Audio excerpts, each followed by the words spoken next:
Thank you, Jim. As you're hearing, we're all pulling for the Ukrainian people, watching their courage, and we're trying to do everything we can to harm the Russian economy in terms of sanctions. And you're seeing this great effort internationally with one exception. And you've heard it from my colleagues, and I'm going to repeat it because it's a huge exception. It's energy. Here's the Ukrainian foreign minister just 2 days ago. I'm quoting from him. Quote, "We insist on a full embargo for Russian oil and gas. Buying Russian oil and gas now means paying for the murder of Ukrainian men, women, and children," unquote. That's the Ukrainian foreign minister. So you've heard the numbers.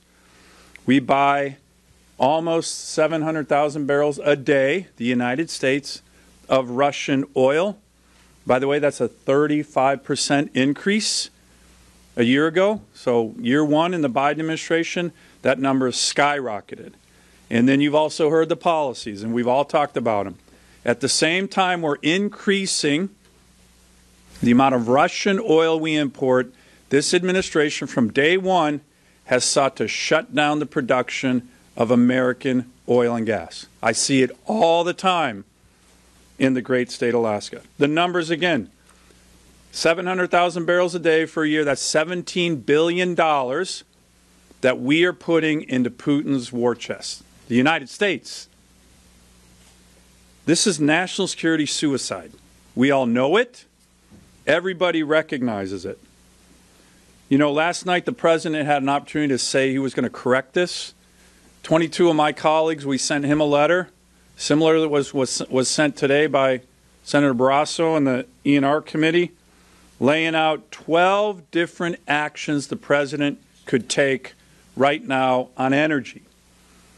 The reason we did this is, you might remember, about 4 nights ago, the president, in a press conference, looked the American people in the eye and said that he was doing, quote, everything he could, using every tool available to address this energy challenge we have in America. Mr. President, respectfully, that is completely not true, and you and your administration know it. What's going on here, and we know what's going on here, is that this administration on so many issues has outsourced its policies to the far left.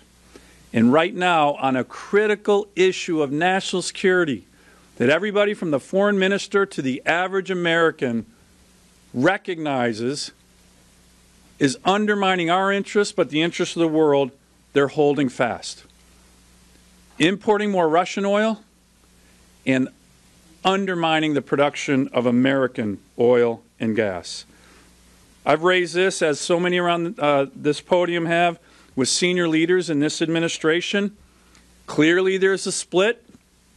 Some of the ones who understand national security, I think, would like to ban the imports of Russian oil, but others, influenced by the woke left, won't. The Secretary of Energy, in a meeting we had with her and many other cabinet members just 3 nights ago, gave the most fantastical explanation.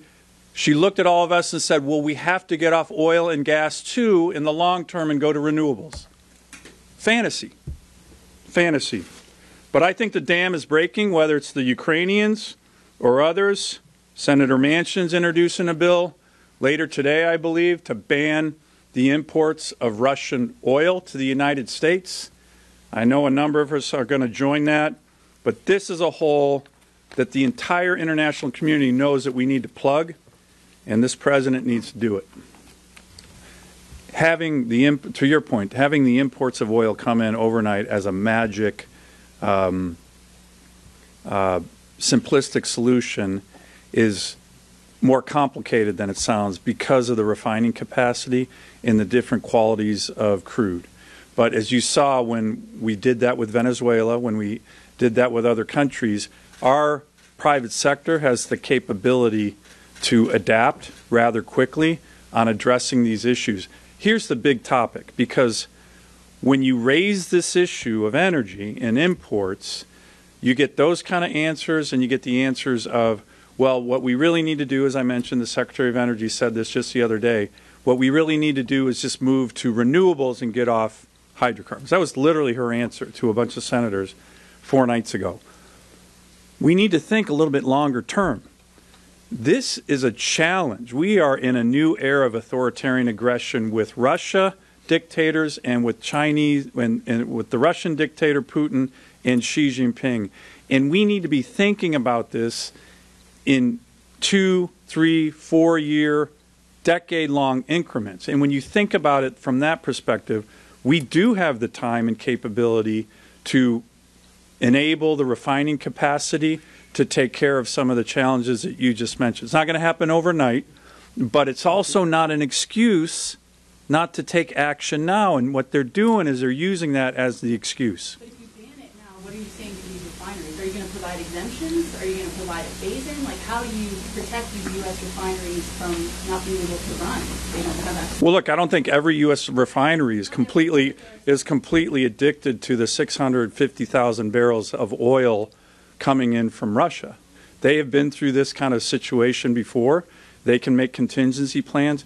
But again, what we keep hearing is excuses on why we shouldn't do it.